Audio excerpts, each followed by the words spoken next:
आप कृष्णमूर्ति को क्यों सुनना चाहते हैं? कृष्णमूर्ति में ऐसा क्या है जो आप उनकी ओर खींचे आते हैं?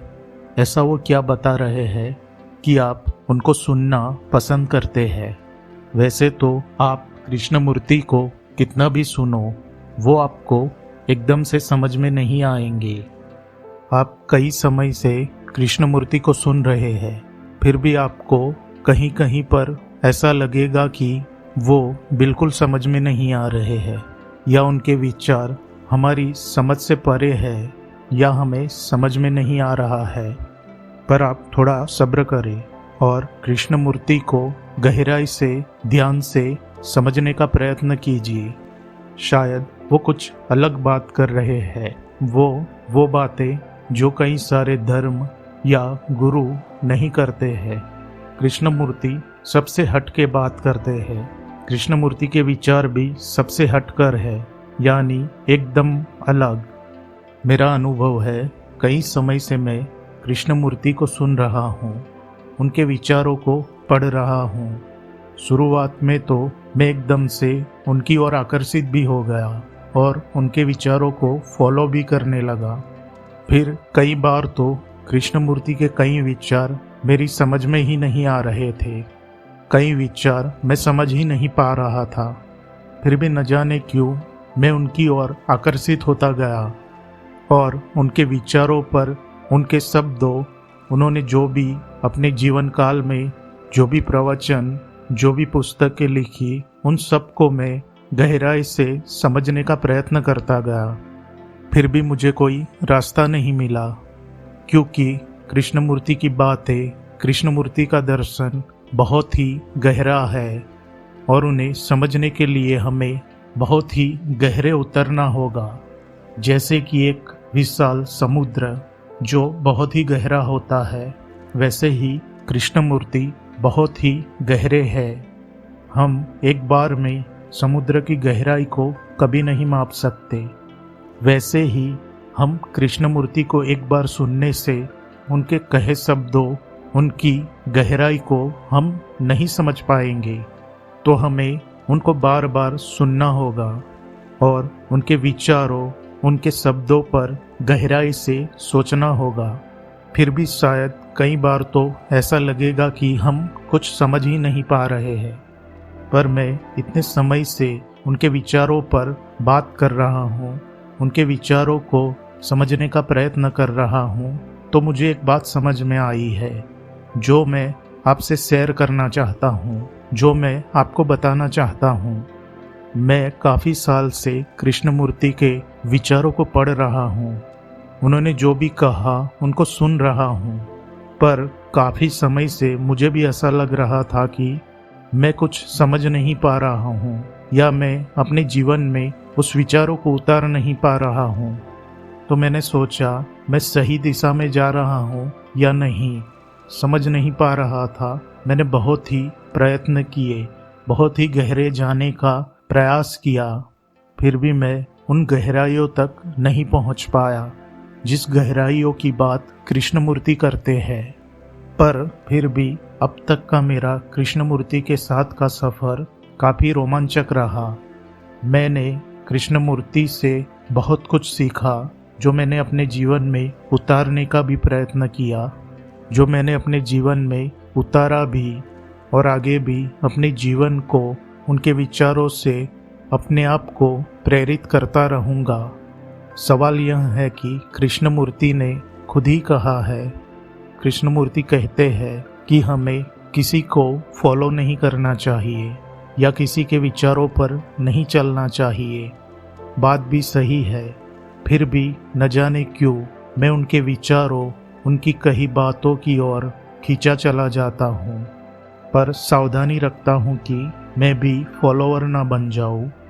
मैंने कृष्णमूर्ति से ऐसा लगता है कभी कुछ नहीं सीखा, पर अभी अभी कुछ दिन पहले मुझे एक अनुभव हुआ।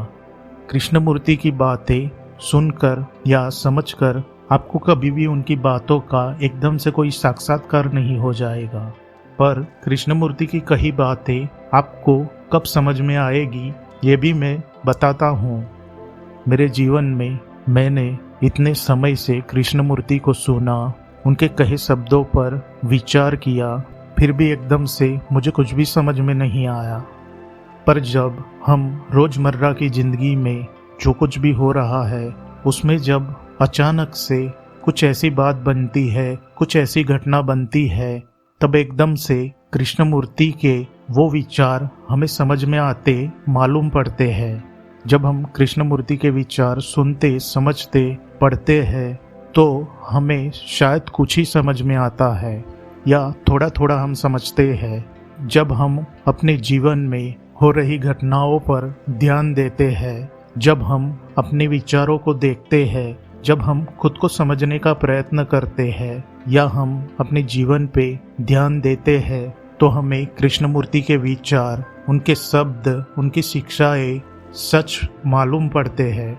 हमें समझ में आता है कि कृष्णमूर्ति जो भी कहते हैं वो बस सुनने के लिए नहीं है। जब हम अपने जीवन को गहराई से देखते हैं, जब हम अपने रोजमर्रा के समय में खुद को देखने का प्रयत्न करते हैं, जब हम वर्तमान में जीना शुरू करते हैं, यानी हम खुद को गहराई से देखते हैं, हमारे अंदर क्या चल रहा है, हम क्या कर रहे हैं, या हम कुछ भी काम में होते हैं, जब हम अपने रोजमर्रा के कार्य में लगे होते हैं, तभी अचानक से हमारे अंदर से एकदम से कुछ प्रेरणा या समझ आती है जो हमने कृष्णमूर्ति से सुनी थी, यानी कृष्णमूर्ति की बातें अनुभव से आती है। तो कृष्णमूर्ति को मैंने अब तक समझा, पढ़ा, उससे मैं यही कहना चाहता हूँ कि कृष्णमूर्ति को आप सुने, पढ़े, उनको गहराई से समझने का प्रयत्न करें, फिर भी आपको लगेगा कि आपको कुछ भी समझ में नहीं आ रहा है या कुछ थोड़ा बहुत समझ में आ रहा है, पर पूरा आप कृष्णमूर्ति के विचारों को नहीं समझ पाते हैं, तो आप उदास ना हो, तो आप निराश ना हो, पर उनको सुनते रहिए, उनके शब्दों को समझते रहिए। उन्होंने जो कुछ भी कहा है उन पर गहरे उतरने का प्रयत्न करिए। ये सब ऐसे ही व्यर्थ नहीं जाएगा। जब आप अपने जीवन में तल्लीन होगे, तभी अचानक से कृष्णमूर्ति की बातें कहीं ना कहीं सच साबित होगी और आपको एकदम से एहसास होगा कि उन्होंने सच कहा था, यानी वो आपके अनुभव में उतरेगा, यानी वो अनुभव से आता है। जब आप कृष्णमूर्ति की कई बातें आपको अपने जीवन के अनुभव से ही प्राप्त होगी, क्योंकि आप ऐसे ही उनको सुन लेंगे, पढ़ लेंगे, तो आपको पूरा समझ में ना भी आए तो आप प्रयत्न करते रहिए, फिर भी आप उनको सुनते रहिए। उनकी शिक्षाएं, उन्होंने जो कुछ भी कहा है वो सब आपको अपने जीवन में ही प्राप्त होगा। आप अपने रोजमर्रा के जीवन में आप जो कुछ भी करते हैं उससे ही कृष्णमूर्ति आपको समझ में आएंगे। तो मैं आशा करता हूँ कि मैं जो कहना चाहता हूँ वो आप समझ पाए होंगे और आपको कृष्णमूर्ति को सुनना है, गहराई से सुनना है और उस पर चिंतन मनन करना है। और फिर भी कुछ समझ में नहीं आ रहा है तो निराश न हो, आपको अपने जीवन से ही वो बातें सच होती मालूम पड़ेगी। तो बस आज इतना ही। अगर आपके समझ में कुछ आया है तो कृपा करके कमेंट करके ज़रूर बताइएगा। तो मिलते हैं कृष्णमूर्ति के अगले वीडियो में। अगर आपको कृष्णमूर्ति की बातें अच्छी लग रही है और इन बातों से आपके जीवन में कोई परिवर्तन आ रहा है तो हमें कमेंट करके ज़रूर बताइएगा। और वीडियो अच्छी लगी है तो लाइक, शेयर और सब्सक्राइब ज़रूर करें ताकि मेरा उद्देश्य और लोगों तक भी पहुंच सके। प्रकृति हमें सत्कर्मों के लिए प्रेरित करे। तो मिलते हैं ऐसे ही और एक वीडियो के साथ। तब तक के लिए धन्यवाद। आपका दिन शुभ हो।